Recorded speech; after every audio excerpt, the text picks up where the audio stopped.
about him, besides that he's a superb musician, is that all through his life in the band conducting profession, he is one of the models that has insisted upon a very, very, very high standard, no matter what, no matter where he is.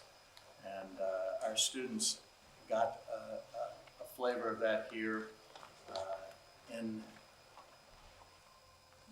a great way this week since Dr. Begian has been here. We kind of left it open-ended.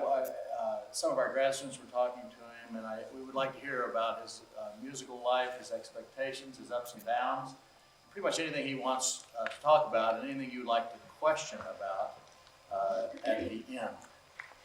So, without further ado, one more thing I wanted to say is, Robin, this guy came up to me last night at the concert and said, somebody ought to make Harry Begian a national treasure. So I think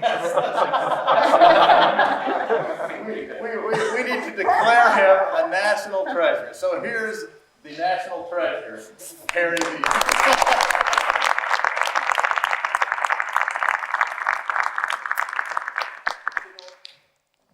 When Bruce first called me and said, I'd like you to come to the clinic we have, that I had been here once before under Mark Kelly, and I enjoyed it. I said, oh, Bruce, I'm getting old, and I'm not doing much of traveling anymore, and I'm doing some because if I stop, then they better dig that hole for me, you know. But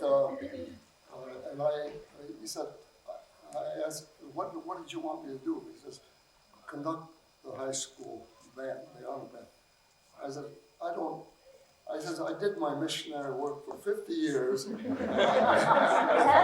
I says, now the ones that I want to conduct bands that are real red hot bands, because I want to get some pleasure out of the last few years of my conducting career.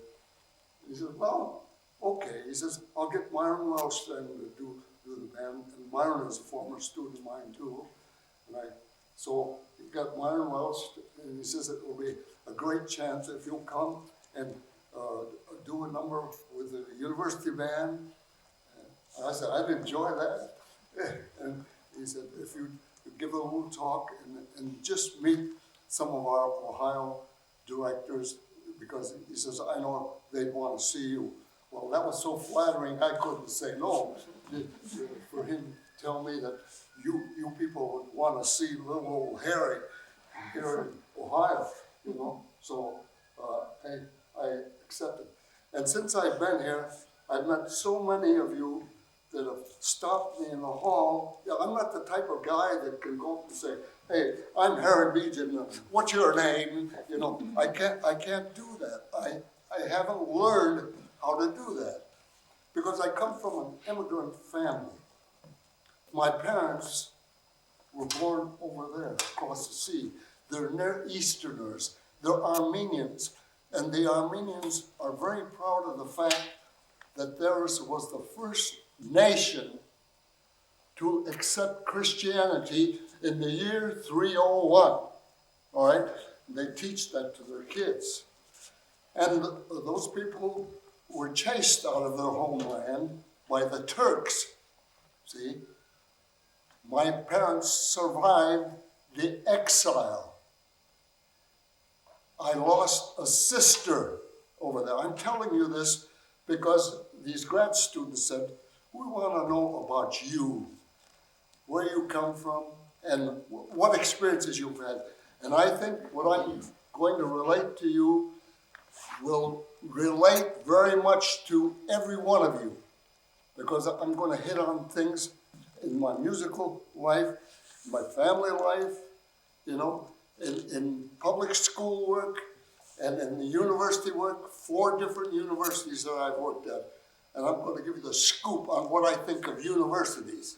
I'll tell you right now, the most enjoyable job that I ever had, enjoyable, that gave me joy, and because of the results that I could get as a teacher and a conductor with kids that were hungry for music and learning about music and playing the best music that they were capable of handling. And for a young conductor who was the same way, I was hungry for the baton and conducting a fine school group, you know. And I want to talk about those things.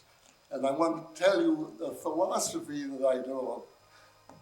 And no one taught it to me.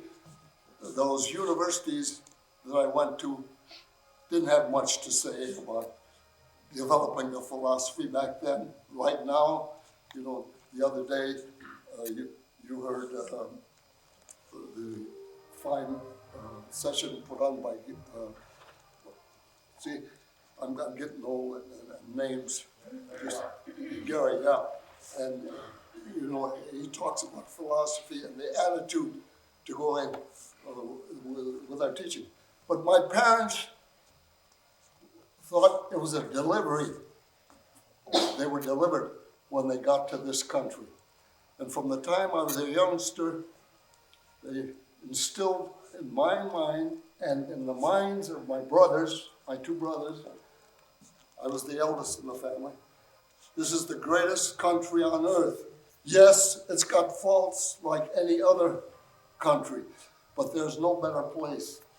In this country, you can aspire for something, and if you've got any kind of a head, if you've got any brain in your mind, and you've got the gumption to go after something, you can probably achieve it. In this country, there isn't going to be the knock on the door in the middle of the night and someone saying, come with me, and you're gone and no one sees you. That's the kind of country they lived in. They didn't have the rights to go to the court and make a complaint because someone had stolen cattle or someone had raided the wheat fields. They were agrarians over there. They weren't fancy people, you know. So that's the kind of a background I come from. And I don't apologize for it because my folks were wonderful people.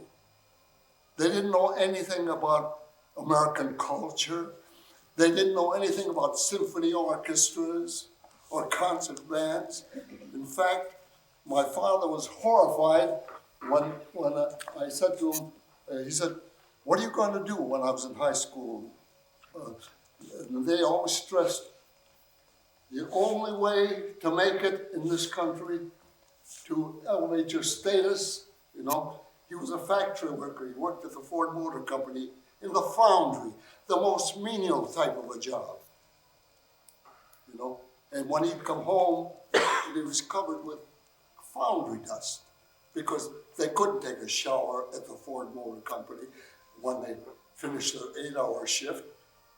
And the Ford Motor Company was just a half a mile from where we lived in Dearborn.